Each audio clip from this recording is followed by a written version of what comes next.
if you're 40 years old, you're fucked. Like you're never gonna find love. I'm tired. I'm tired of doing it myself. I am currently really struggling to understand the universe's plan for me. This whole dating thing, especially at my age, over 50, is just... Dating in your 40s sucks. It sucks. It's absolute malarkey. Why does it have to be so bad? I literally don't understand why I'm struggling so hard. I just don't get it. It has been several years.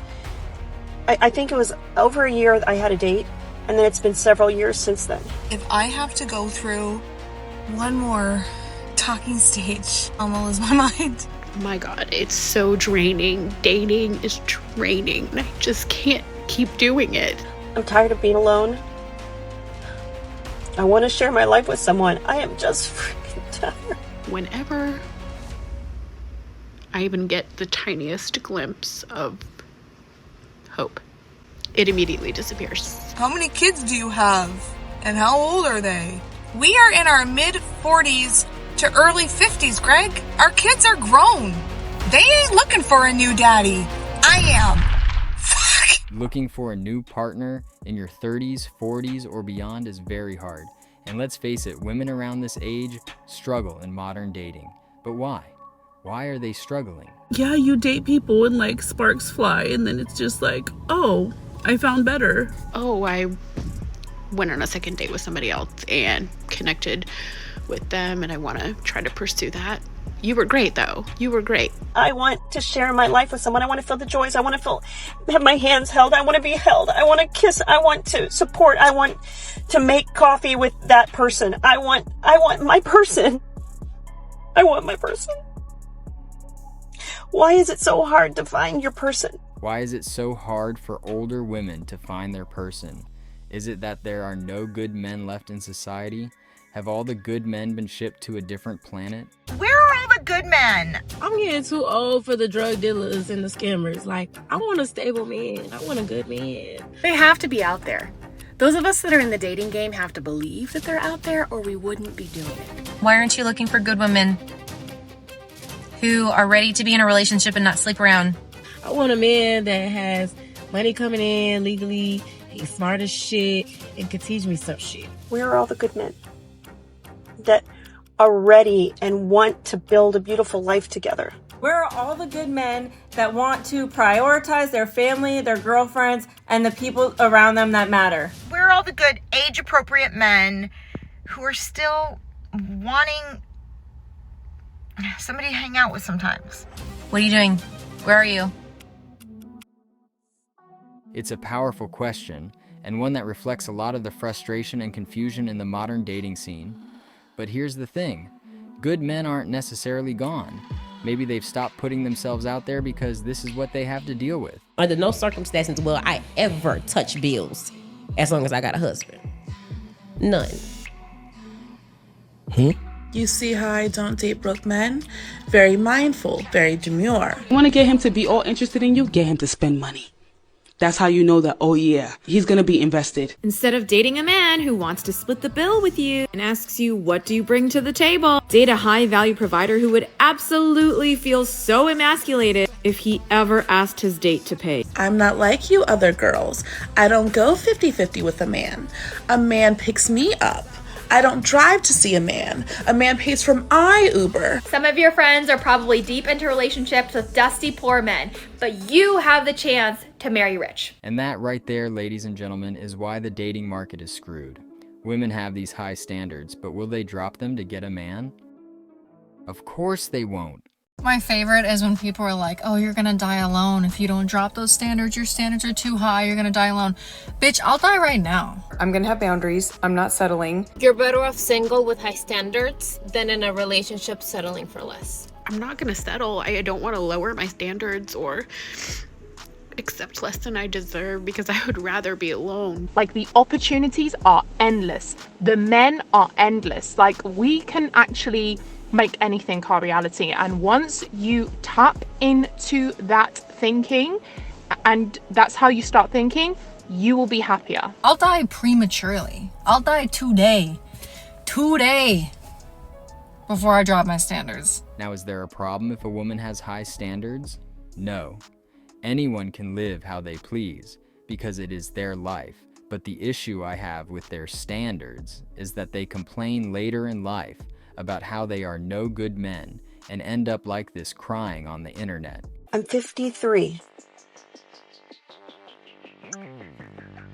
And I just can't believe that I'm sitting here and it has been several years. I think it was over a year that I had a date, and then it's been several years since then. Like, I would have loved to date someone for 2-3 years, get engaged for a year, and then live married life without kids for like 3 or 4. But the reality is, because I'm 32 and if I want kids and stuff, I will probably have a much shorter timeline. And that makes me sad. I also feel like I'm getting older, and it's like I have to put some effort into dating or I'm just gonna be alone forever. But now I'm just honestly getting to a point where I'm just gonna be the single aunt. So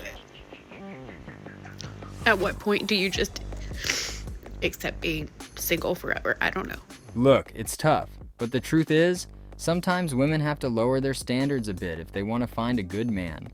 Most men just don't fit all the dating rules you all have. What is the 666 rule? 6 foot tall. Makes 6 figures. Yes. 6 inches. If you're a single woman and you're trying to date, you are looking for probably these qualities in a man. In the U.S., 14.5% of all men are 6 feet or over. Damn. Shit.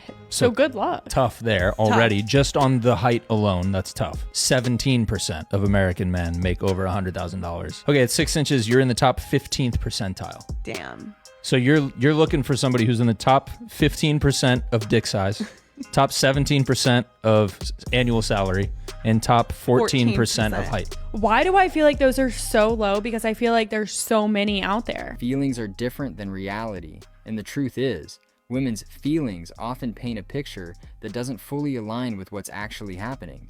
I hate to say this, but I think that women have to lower their standards. There's not a girl on this panel or on the planet today who couldn't walk outside and find a man who's going to be nice to her, loyal to her, and make her his queen.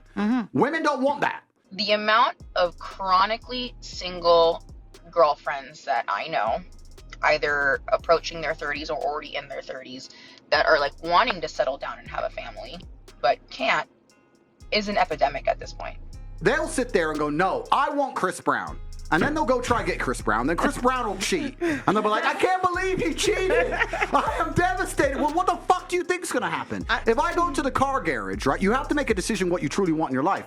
If you truly want to just find a man who's going to look after you and take care of you, you're going to be his queen, he's going to be loyal, you can find that all day, but you're going to have to settle to a degree where a lot of women perhaps are not prepared to do that. So I'll have conversations with my friends, and they'll say things like, oh, like, you know, I want him to make like at least $200,000 a year, like at minimum. He has to be in shape. Like, I really like a guy with a 6-pack. I love a guy who's like 6'2". I need a guy with like a full head of hair. Like, I can't do bald guys.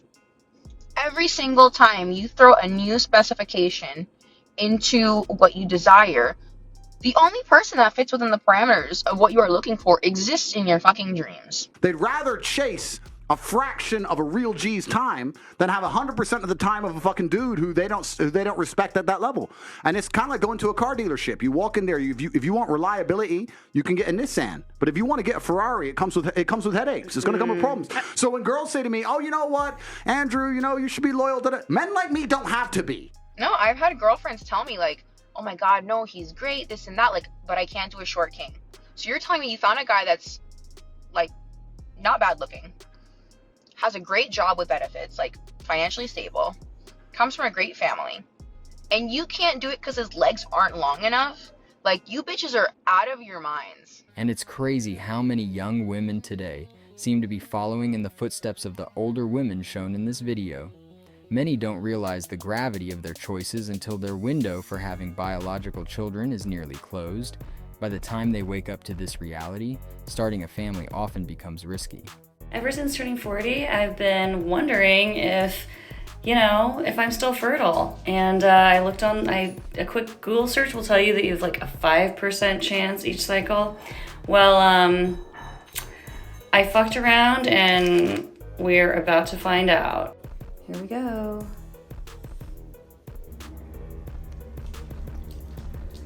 Oh, wow.